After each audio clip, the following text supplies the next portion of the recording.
Audio Jungle.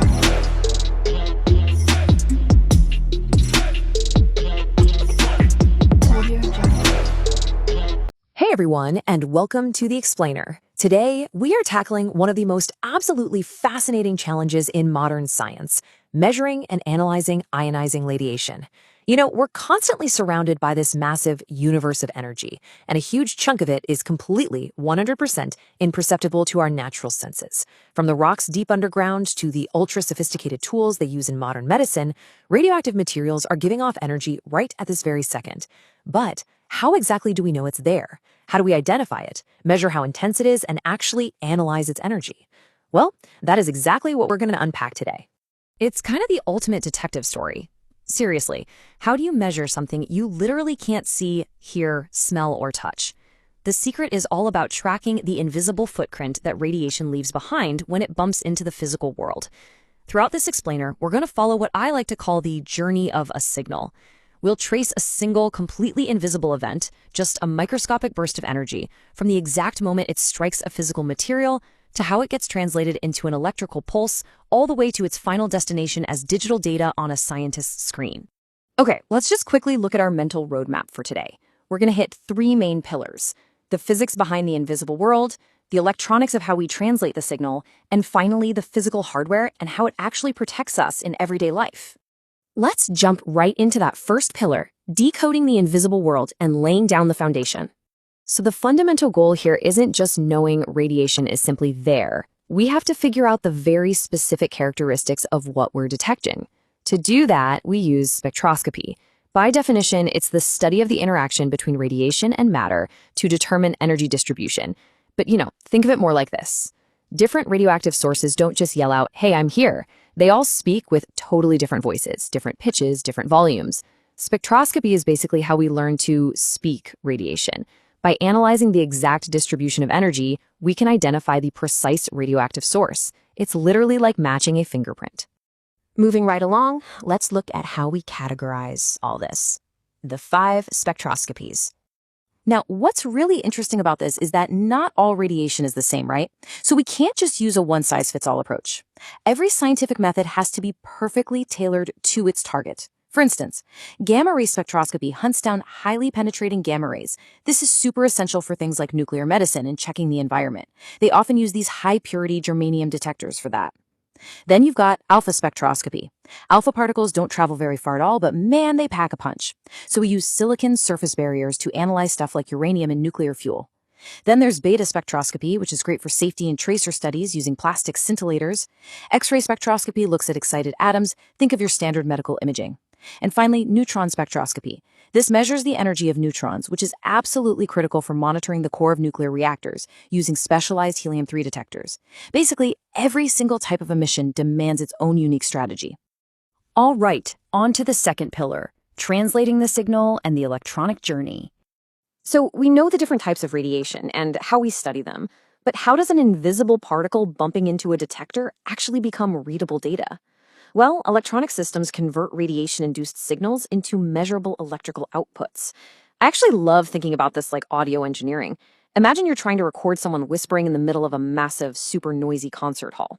The initial physical strike of radiation on a detector is incredibly weak. We're talking a tiny microscopic whisper of energy. So we need some seriously sophisticated electronics to catch that whisper, clean out all the background static, and boost it so we can actually hear what it's saying. Let's walk through how this builds. It's a pretty elegant 4-step sequence. First up, that insanely weak signal hits the preamplifier. Its one and only job is to catch that tiny electrical whisper and amplify it without adding any electronic noise. Step 2 is the amplifier. This takes that nice preserved signal and really beefs up its strength and quality. But here's the catch. Now we have a strong analog signal, and computers, they don't speak analog. So step 3 is the ADC, the analog to digital converter, which flips that electrical wave into digital data. And finally, step 4, the multichannel analyzer, which takes all those digitized signals and gets to work sorting them out. I really want to highlight that final piece of the puzzle, the MCA. Think of the multichannel analyzer as the ultimate digital mixing board for scientists. It sorts every single incoming digital pulse into specific channels based on their exact energy levels. It's kind of like a postal worker frantically sorting thousands of letters into different bins based purely on their zip codes.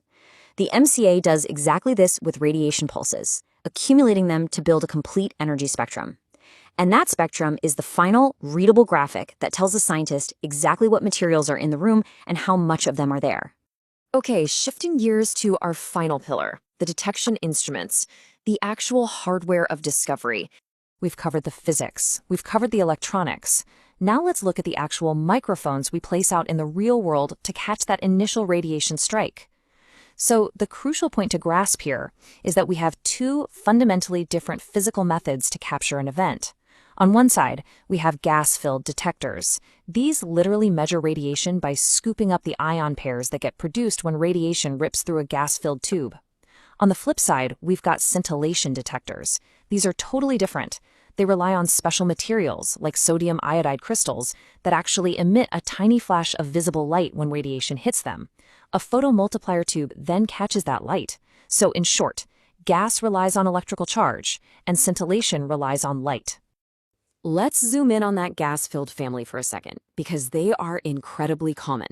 First, you've got the ionization chamber, which is heavily used for precise dosimetry and those general survey meters you might see. Next is the proportional counter. This one operates in a really specific electronic sweet spot where the output pulse size is directly proportional to the radiation energy. That makes it absolutely fantastic for counting alpha, beta, and neutron emissions.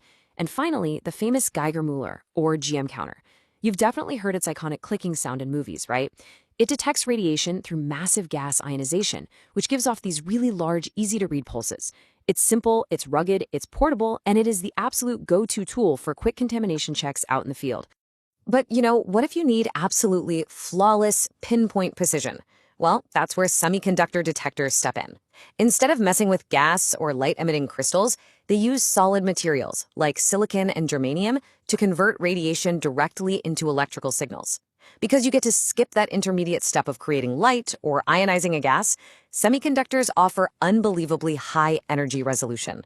If you're doing precise gamma or alpha spectroscopy and you need to identify an isotope with zero room for error, semiconductors are your premium choice. Finally, let's bring this all back to the real world, everyday protection. Because all this incredibly dense science, the spectroscopies, the multichannel analyzers, the germanium crystals, it's not just locked away for massive laboratory experiments. A perfect example of everyday protection is the personal dosimeter. If you've ever seen a nurse in a hospital radiology wing or an engineer at a nuclear plant wearing a little badge on their scrubs, you are looking at these exact principles in action. Those badges measure the radiation dose that person receives over time. It might be a thermoluminescent dosimeter that traps electrons until they're heated up in a lab, an old-school film badge that darkens when exposed, or a modern electronic personal dosimeter giving real-time readouts. But all these tiny wearable instruments use the exact same physical interactions we've been talking about, just to keep people safe.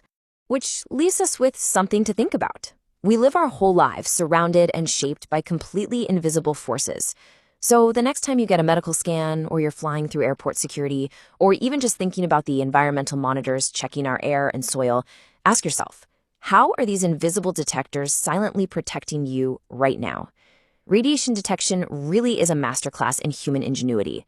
We're taking the completely unseen, translating it into a language we can actually read, and using it to safeguard our world. Thanks so much for joining me on this explainer, and definitely keep questioning the invisible world around you.